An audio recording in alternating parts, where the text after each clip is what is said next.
Hello, ladies and gentlemen. How are you doing today? How is everything going? Well, today, as I am a co host on Mental Health Warriors, found on the YouTube channel, we talked about narcissistics and narcissistic traits, narcissistic individuals, and so forth. And the guest was Victoria McCooey.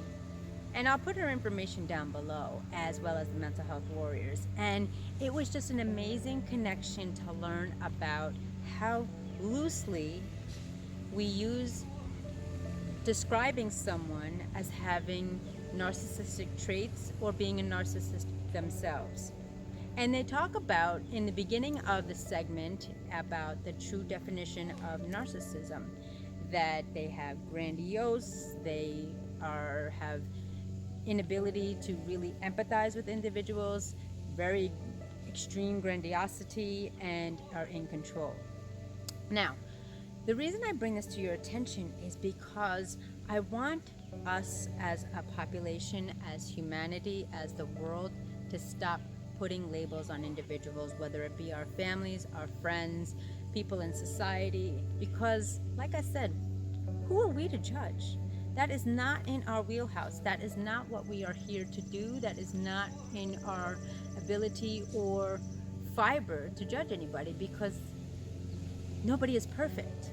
Everybody is at a different stage at their life, in the book of life. Everybody has different experiences, upbringings, beliefs, ethics, morals, values, and standards.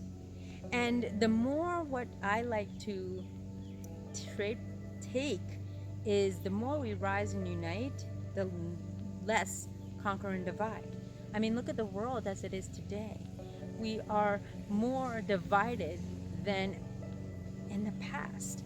And what I want to be is, I want to be the face of change, of really allowing individuals to step into their own and create their own identity, as opposed to labeling and stepping into their adversity.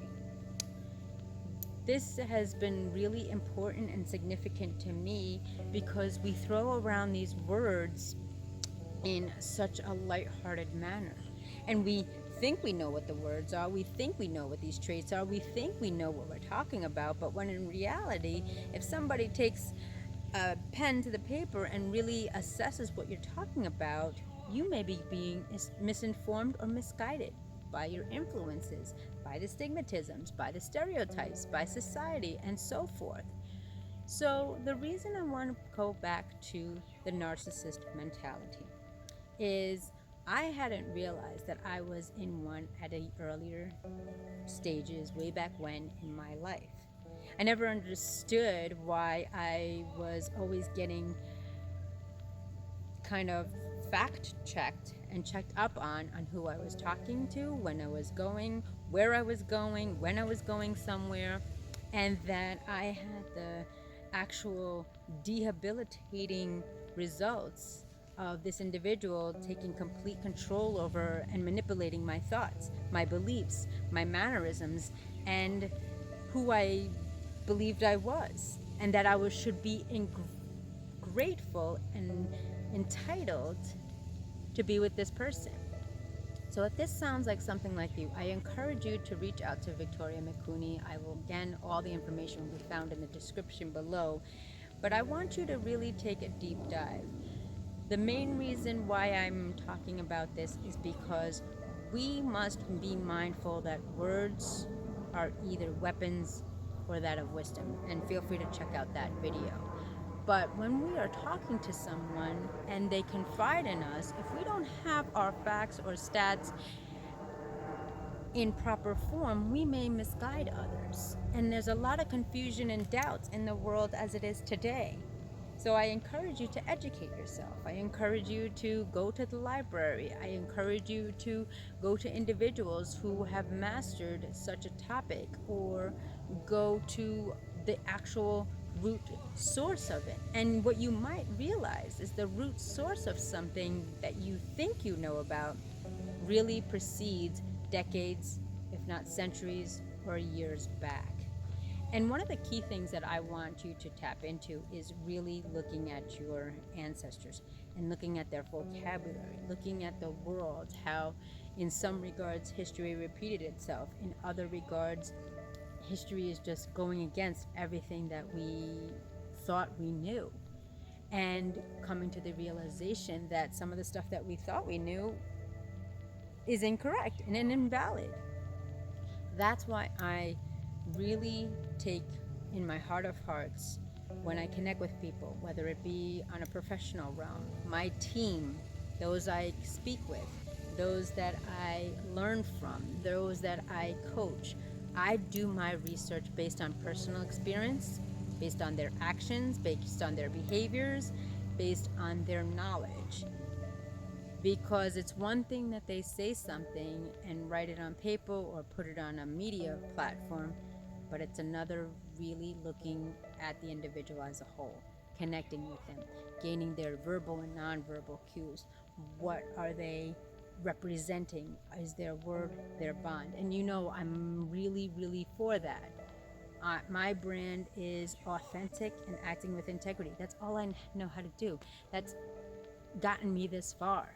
Sometimes in unexpected moments it hurt me and I lost some opportunities and situations along the way. But I'm not going to change who I am for anybody else, because I know in my heart of hearts, as acting with integrity and what I believe in, my morals, ethics, and standards may not align with you, and that's okay. I may not be for everyone. I may not be for you. But if there is an alignment of some sort of connection, that I am okay and comfortable in my own skin to make sure what you see is what you get. No filter, no excuses, just results. So the next time you are connecting with somebody, next time you have a spat with somebody, whether it's a family member, a friend, a cohort, a collaborator, a corporation, or even media and society, do your research and make sure you are getting the facts. And outside of the facts, connect with the individual firsthand. Everybody kind of laughs because if I'm making a connection with someone, I go to the best of the best. And if I'm doing research, I'm going to go to that person I want to connect with and meet with them live, whether it's a virtual screen, a phone call, or in person. So the best key methods here is to do your research, to observe. That's why they give you two eyes. To listen, to give you two ears. Make sure it's effective listening, and to be careful and be mindful of your words, as words are spells. I thank you for listening. I thank you for watching. Have an amazing weekend. We are, if my tally corrects me right, 3 or 4 shy of 1,000. So comment down below. Let me know what you want me to talk about. Like, share, subscribe, for it really truly helps out the channel. Go to AndreaMasons.com. As I mentioned before, I have a book coming out, so stay tuned for those announcements, and I'll see you in the next video. Be safe, be well. Te amo.